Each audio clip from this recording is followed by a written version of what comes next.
There's nothing more satisfying than succeeding in a recipe that you've always wanted to try, but have just been too afraid to get there.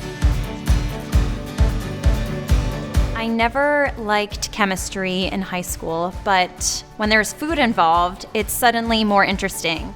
Baking is a science. It's a few simple ingredients brought together in different ways and in different steps to create something completely unique, and that's what I love about it. The options are endless. Today is all about pie crust, strawberry cake, brown butter sugar cookies. It really just comes with trial and error and really from making mistakes. Oh my gosh.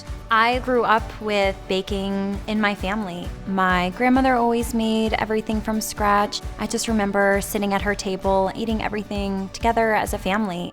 It stuck with me. When I used to work in an office before I began blogging full-time, I would bring in a batch of chocolate chip cookies and they would be gone before like 9:15. I worked in a corporate job and I needed a hobby. I needed something extra, and baking just brought me right back home. Woo! That's sweet.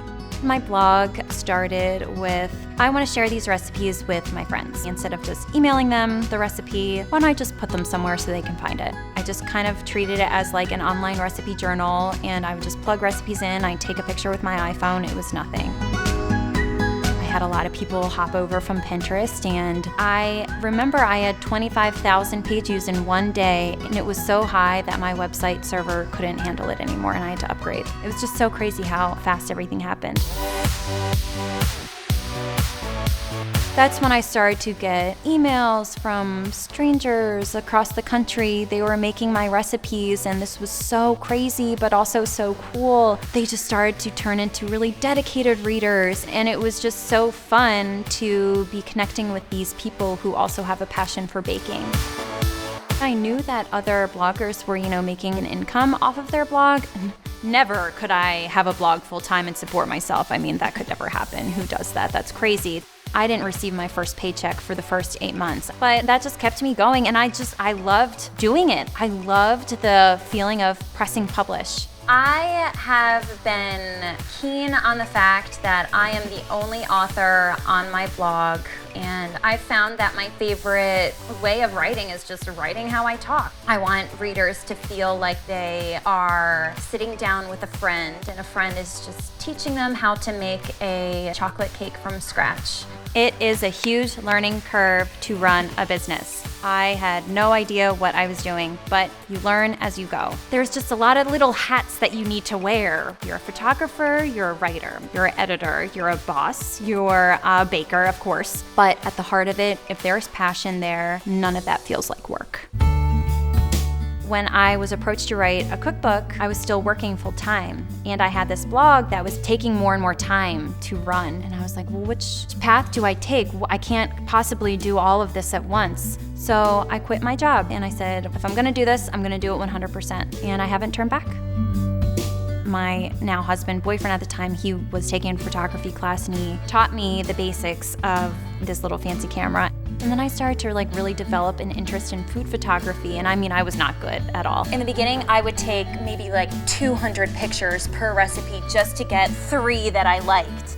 I've gotten a little better over the years where I can just take the photos that I like. It just takes me a while to set up the shot. More often than not, I'll have to rebake it and rephotograph it. And that's why it takes me so long to produce one blog post, because I'm just such a perfectionist and I need every photo to look to my standards.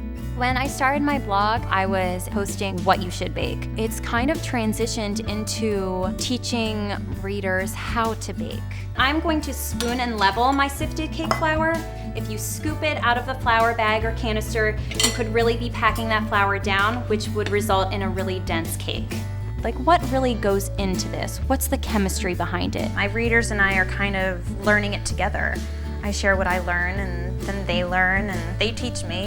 When I'm having trouble deciding on content, I just go to my readers, and they are full of great ideas. The support from them, it is just unparalleled to anything. They've helped pave the way.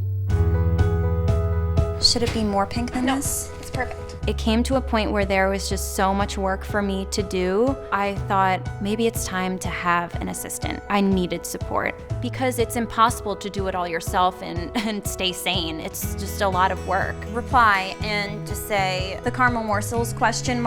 It's wonderful to have the freedom to work whenever I want, but that also kind of makes it a little difficult because I need to know when to turn it off. Before I had Noelle, I would work from the moment I open my eyes in the morning to the moment I close my eyes at night. Becoming a mom, it's just taught me the importance of work-life balance. I don't want to miss all of these special moments in Noelle's life. The priority is being a mother. I would do anything in the world to be here for her, so I've had to adjust my schedule. We're on Noelle's schedule. She's the princess, yeah. Instead of 3 recipes a week, I post 2 recipes a week, but I try to make them as best as they can be. I am so grateful that I can be a role model to my daughter and show her what it's like to be a hard-working woman. It's just such a wonderful, special feeling. I guess I just never realized that just taking a leap of faith would change my life forever.